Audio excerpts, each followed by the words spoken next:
স্বাগতম জনাইছোঁ মই বিশেষ এটা ভিডিঅ'লৈ। আজি মই উপস্থিত আছোঁ দক্ষিণ কামৰূপৰ পলাশবাৰী অঞ্চলত আৰু ইয়াতে ৭৯ সংখ্যক ৰাস মহোৎসৱ অহা ৫ নৱেম্বৰৰ পৰা ১৯ নৱেম্বৰলৈ অনুষ্ঠিত হ'ব আৰু ইয়াৰে যিটো সামগ্ৰিক পৰিৱেশ প্ৰস্তুতি প্ৰায় সম্পূৰ্ণ হৈ উঠিছে আৰু মাজতে মাত্ৰ এটা দিন আছে ৰাসলৈ।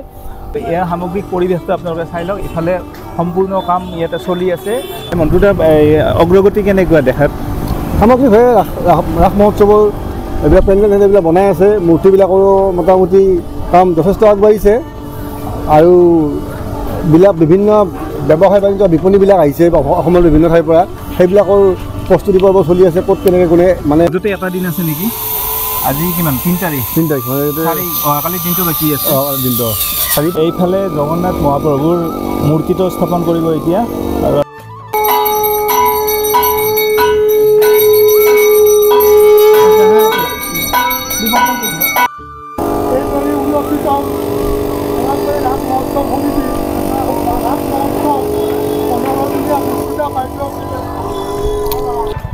আৰু এইখন হৈছে আপোনাৰ পলাশবাৰী ৰাসৰ বিশেষ যিখন দলং থাকে, এইখন বনাই আছে।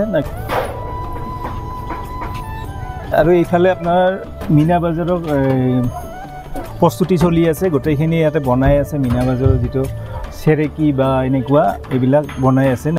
এইবাৰ যিটো পলাশবাৰী ৰাসৰ বিশেষ আকৰ্ষণ হ'ব ১৭ ফুট দৈৰ্ঘ্য বা অখৰ জুবিনৰ প্ৰতিমূৰ্তি, আৰু এই প্ৰতিমূৰ্তিত ৰাইজে শ্ৰদ্ধাঞ্জলি জ্ঞাপন কৰাৰ কাৰণে তেওঁলোকে ব্যৱস্থা কৰিব। আৰু এই প্ৰতিমূৰ্তিটো বনাই আছে এতিয়া আপোনালোকে দেখা পাইছে। এইটো জুবিন গাৰ্গৰ প্ৰতিমূৰ্তি ১৭ ফুট ওখ, 50% ওপৰত হৈছে নে? এইটো মোটামুটি 60% গোটেই কমপ্লিট হোৱা নাই।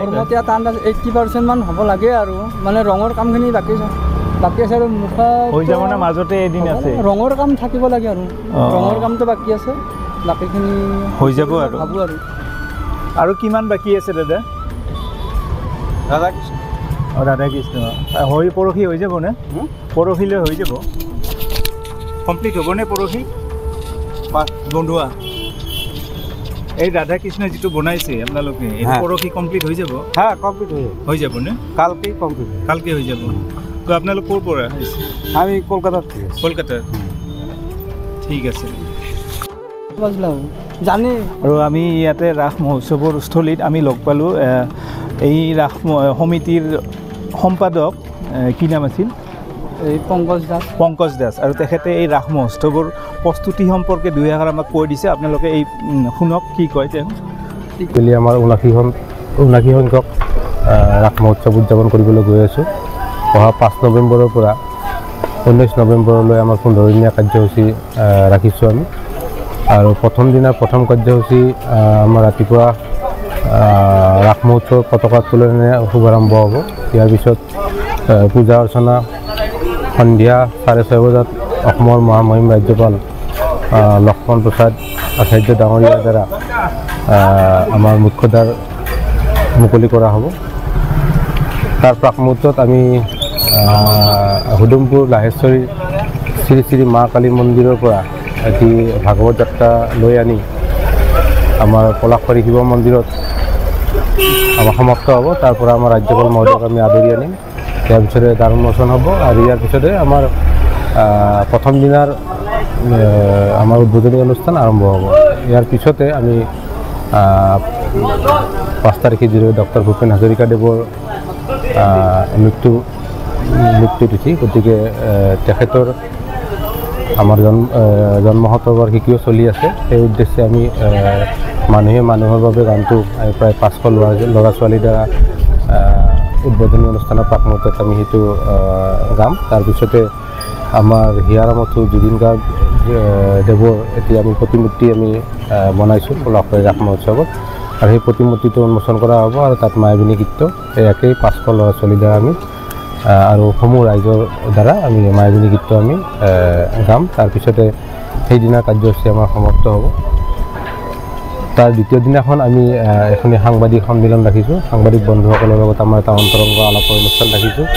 তাৰপিছতে গতানুগতিকভাৱে ১৫ দিনৰ ১৫ দিন আমাৰ সাংস্কৃতিক মঞ্চত সাংস্কৃতিক অনুষ্ঠান চলি থাকিব। 18 তাৰিখে জুবিন গাৰ্গদেৱৰ জন্মদিন আমি ইয়াতে মঞ্চত উদযাপন কৰিম পলাশবাৰী ৰাস মহোৎসৱত এইবাৰ জুবিন গাৰ্গদেৱৰ জন্ম উৎসৱ আমি উদযাপন কৰিম আৰু 19 তাৰিখে সামৰণি অনুষ্ঠান আৰু সেই সামৰণি অনুষ্ঠানত অংশগ্ৰহণ কৰিব ছত্তীশগড়ৰ ৰাজ্যপাল শ্ৰীযুত ৰমেন ডেকা ডাঙৰীয়া আৰু সেইদিনাখনৰ সামৰণি অনুষ্ঠানত তেখেতৰ উপস্থিতিতে সামৰণি সভা হ'ব ইয়াৰ পিছতে এখন বৰ্ণাঢ্য সাংস্কৃতিক অনুষ্ঠান উদযাপন কৰি আমি সামৰণি কৰিম এইবুলি আমাৰ 42টা ষ্টল আমি ৰাখিছোঁ ষ্টল আমি 42টা ৰাখিছোঁ তাতে অট'মেটিক ষ্টল থাকিব